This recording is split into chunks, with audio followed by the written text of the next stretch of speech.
Hello everybody, I'm Stephanie. Today we're going to be taking a look at Wild Thing pose, and this is a pose that either you tend to love or it brings a little fear into your life whenever it's cued in class. But we're going to take a look at it and a few different ways to get into it. So join me on your mat wherever you're at and let's get started.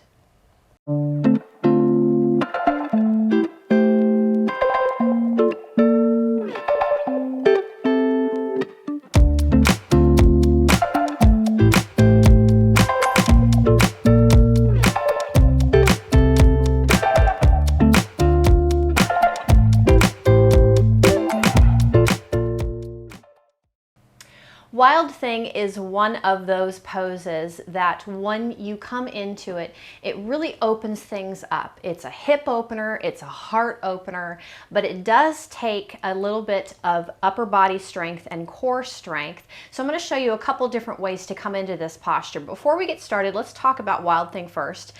It is in Sanskrit, it is pronounced Camatkarasana. So we're going to say, let me break that apart one more time. Camatkarasana.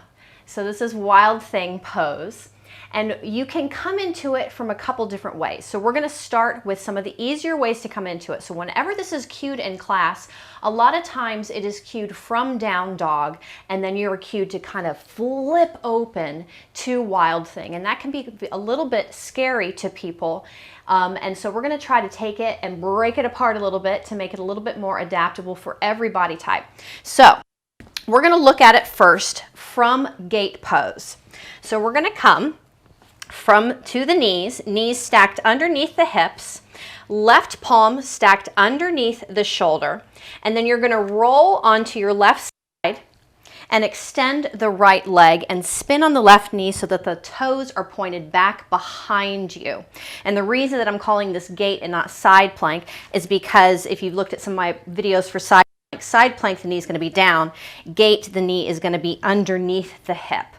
So we're going to set up here first and really feel the lift and the openness. So you're feeling the openness and the torso is opening up to the right side of your mat as your toes are pointed back to the left-hand side and really opening through the chest, allowing the shoulders to roll back. Just maybe taking a little bit of motion here.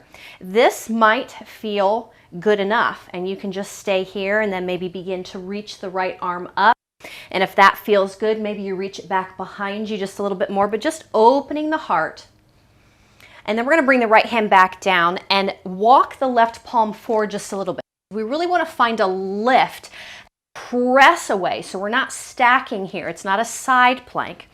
Then beginning to reach the right arm up. Feel the openness and continuing to feel the openness now all the way down through the hips, reaching the right hip back. So the toes may stay where they are. You might walk them back a little bit more, but beginning to open up the hips. Right hip is rolling back, and you really want to think of reaching the hips and the heart up. Even though it might look more like at a diagonal, instead of thinking diagonal, because that'll take you to the side, thinking up, up, up, really reaching heart up, hips up, and then beginning to open up. The hand may just go to the side, it may reach back behind you, but just opening up, really reaching through the heart, reaching through the hips, shoulders are rolling back, and exhale, come back down. So we're going to take that same thing from the other side so you can see it from the back.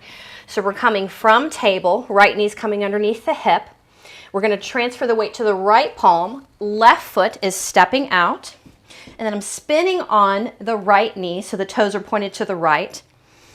And this time coming onto the left foot, really finding that openness again through the heart, through the shoulders, reaching the shoulders back. So just taking a little bit of motion here first, and then maybe beginning to reach the arm up.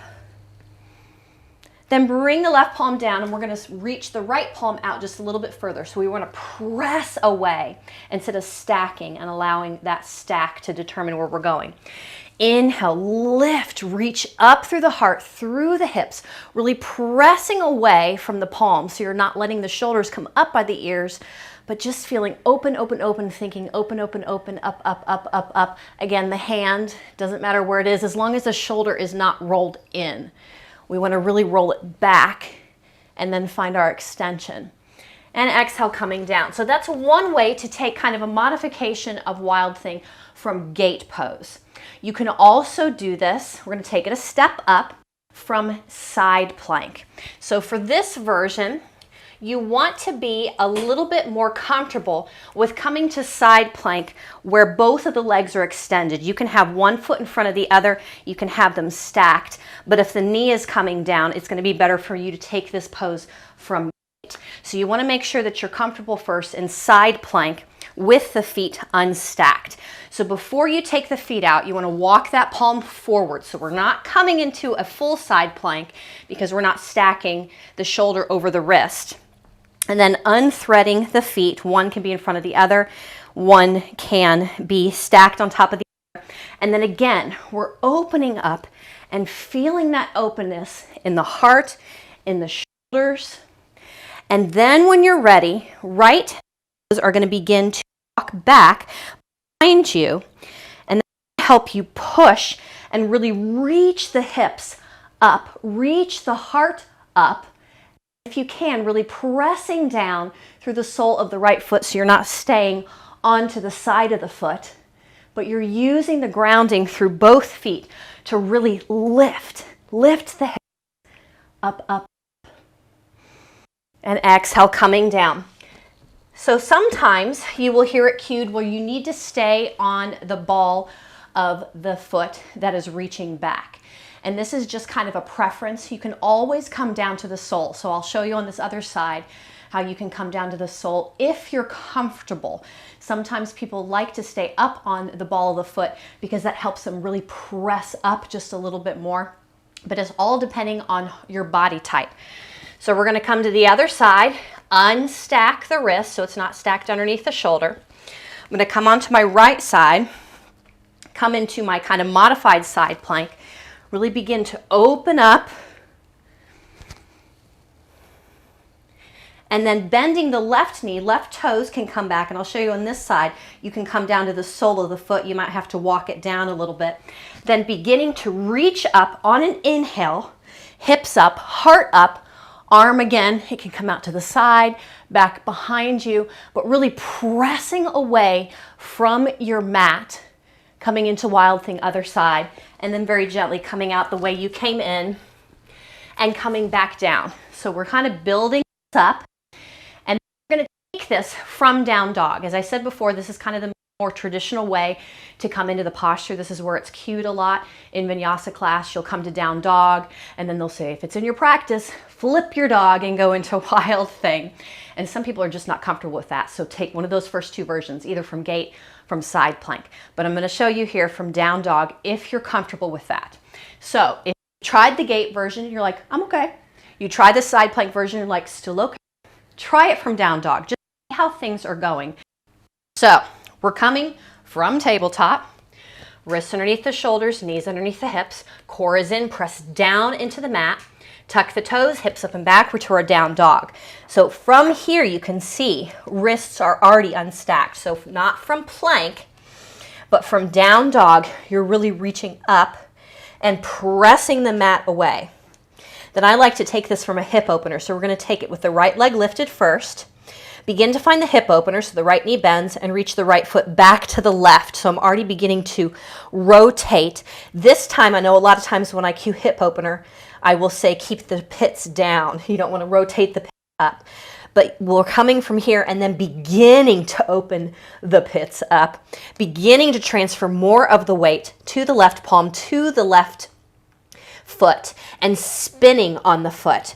As you're lifting and pressing, the toes are going to spin out, and then inhale, lift up. Again, you can come onto the toes of the back right foot. You can walk the foot back and plant it down, but the main goal is to really hips, heart, everything's opening up and pressing away. If you need to, and you've noticed, oh, I've stacked, maybe find your dog, keep the pressure so you're not stacking shoulder over wrist. Then inhale and open up. Allow the head to roll back. A lot of times people get very even fearful of this and they're like, oh, I want to keep my neck up. And this is an uncomfortable position because gravity is pulling the head down. So you're having to fight to keep it up. Just allow it to open up, release.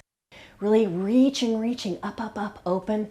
Then softening the left knee, you're going to press into the left foot and the left palm comes down and finds its spot.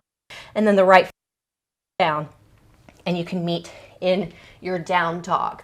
So when you're coming into wild thing, if you're coming from down dog, one thing that I heard the other day that I really, really like, if you can't do the pose slowly, don't do it. So one of the few mistakes that I will see sometimes with students is they will come to their down dog and I'll say, if it's in your practice, flip, boom, and they're flipping and just kind of throwing themselves. You want the body and almost flip it back and open with the strength of the core, with the strength of the arm, with the strength of the leg, instead of throwing it open and kind of landing with this big thud. So we're going to balance it out. Other side, down dog, left leg lifts, find your hip opener, allow the left armpit to begin to roll open. So I'm actually twisting through the torso, spinning on the toes, left foot's beginning to come behind, keep spinning on the toes, inhale, reach the hips, the heart up, arm can reach back, pressing away from the mat. So I'm not dumping down into the shoulder. And then coming out the same way, soften the right knee, press, lift, left palm comes down, and I can come back to my down dog. I hope that helps you. I hope those little options help you find a little bit more courage. Wild thing from a different way. You don't always have to take it from down dog. But thank you so much for joining me today. Blessings and namaste.